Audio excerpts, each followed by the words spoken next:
Те неизвестные имена, навеки их взяла с собою. Своей кланей ведомой война.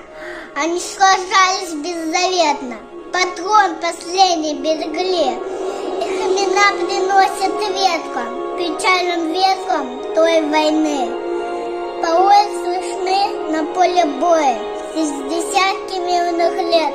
Прикрой меня, прикрой, Коля, и вспыхнет вдруг ракеты светы. А Коля в этом тихом поле лежит, не встанет никогда. Лишь горький ветер нам порою напомнит страшные года. Сегодня мало кто заплачет, придя к могилам той войны. Но это все-таки не значит, что позабыли Колю мы. Мы помним это горе, осталась в памяти война. И русское родное поле приносят ветром имена.